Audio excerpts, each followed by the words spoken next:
Okay, Mr. Martinez has asked me to record a short video explaining how I make my homework and daily spirals and stuff that I use in class, which are for test prep.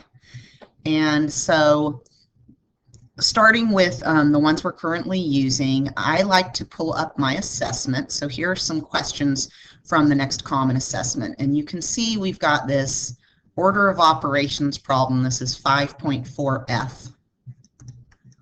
And it's a pretty complicated problem. It's got many steps. It's got decimals in several of the steps. So I've taken that problem, and in our sharpening skills, which is our bell ringer, this is now problem 3. Now it's not the same exact problem, but it's got a large number and then a bracket and then a decimal subtraction and then a decimal multiplication. So it's the same operations with different numbers. And then the next day, same thing. So throughout the week, this same problem is going to keep repeating, so that the kids can get down the steps of numbering it correctly and solving it correctly, so that hopefully by the time they get to the test, they will be ready for it. So my homework looks like this, and I have tried to cram as much stuff into it that will be on the next test, and it does cover most of it. Now, some of them are test style questions that are multiple choice, but some of them are what I like to call scaffolding items. So these scaffolding items are items that will help them to solve other questions. So one of them is my code words box. The code words that are most frequently used in the different word problems, we practice going over every single day. So my hope is that if these kids see them and if they write the operation by it every single day and we go over it, that they will end up memorizing them. So for example, when each is not in the question, the kids would say, okay, that's probably a multiplication problem. When each is in the question, that would be division, differences, subtraction. So they would fill those in there. Now, we've got things like our order of operations, and I've put the place value chart in there that I want them using and filling in. Eventually, they will have to draw that on their own, but I want them to get in the habit of using the strategy which I want them to use. So we've got a lot of place value stuff on here. Now, this question number 5 is modeled after, and I don't know if I have it in here or not. I don't think I did copy it in, but it is modeled after one of the questions that is on the next common assessment. So that question on the next common assessment is a division problem. It's talking about pounds of nails. So I've changed the numbers, all the numbers in the problem, but I want the kids to get used to seeing these words. I want them to get used to seeing the numbers and working it out and filling it into the free response grid so they know how to do that. Now, number 6 on the next common assessment, there is going to be a multiplication model. And so we're going to be practicing this decimal times a decimal multiplication model every single day until they get used to identifying the area of the answer and reading the problem. Now, number 7 is another scaffolding box. So we do decimal multiplication, and the biggest thing is that they put the decimal in the correct place in the product.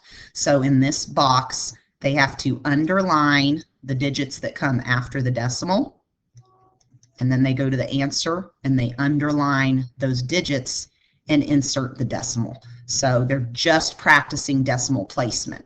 So when I build this, I think about not only the questions that'll be on the test, but also what are the steps in the question that could cause them to get it wrong. So the child might get the question wrong, not because they multiplied wrong or they picked the wrong operation, but it could be decimal placement. So I'm going to break it down to that step and just have them practice that decimal placement.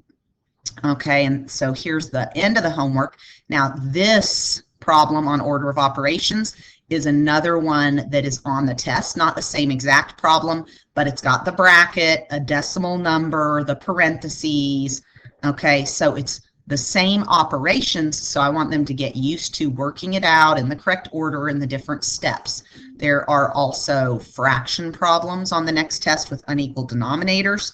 So I have taken these problems, I've changed the numbers, I've changed some of the words, but they are very similar so that they'll get used to seeing them.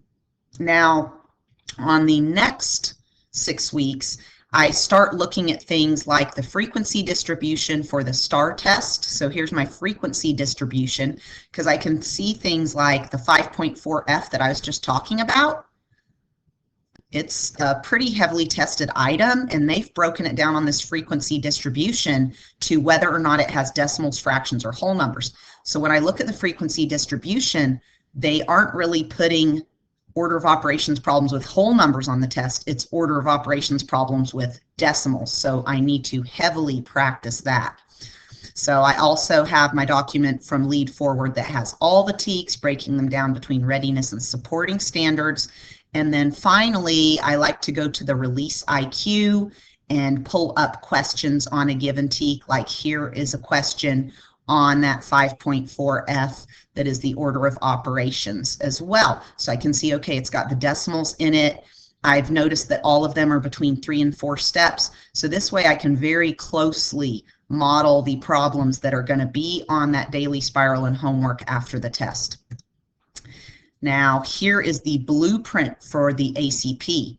So I like to go through the blueprint, and where you see a spiral, that's the homework, and where you see a sharpening skills, that's the bell ringer. So I've gone through here and marked everything that appears on my homework, and you can see I'm hitting everything at least once, and some things are being put in both the sharpening skills and the daily spiral, so the kids are getting that twice a day.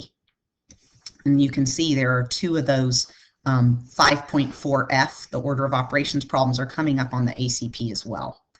So looking at my homework for right before STAR, so you can see how the problems do change.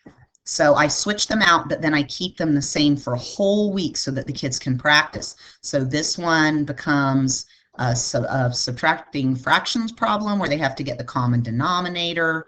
I still keep practicing that order of operations. I've got some other scaffolding items in here, such as this one. They love to give them number lines that have to be numbered in fourths, like so.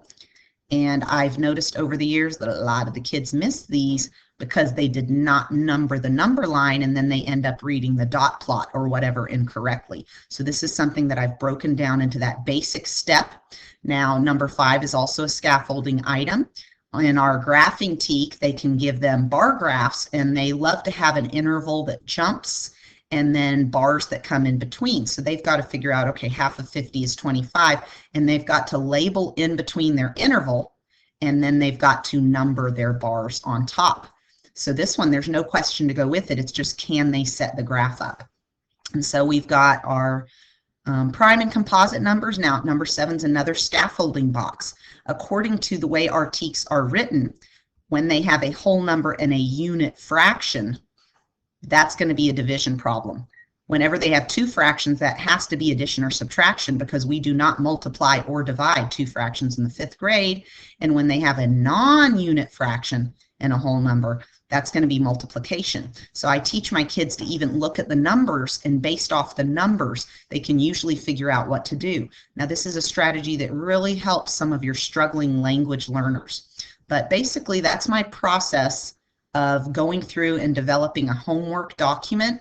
Now, mine are, you know, pretty fancy because I've been doing this over several years. But when I started, they looked like this for a while. So this was just 6 little questions I had typed up with basic things like ordering decimals. So this, you know, did a lot of place value stuff on that, but very simple, just typed it up, and it was something that kids could do 5 minutes a day, and then we went over it, but it helps cycle in those skills that you don't want them to forget for the test.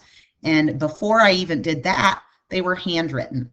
So I started doing this during a test when I was walking around and noticing the mistakes that my kids were making and thinking, man, how could we practice that so that they could be more successful? But anyway, that is my method. And if you have any questions, please just reach out to me in an email. Thank you. Well, thank you.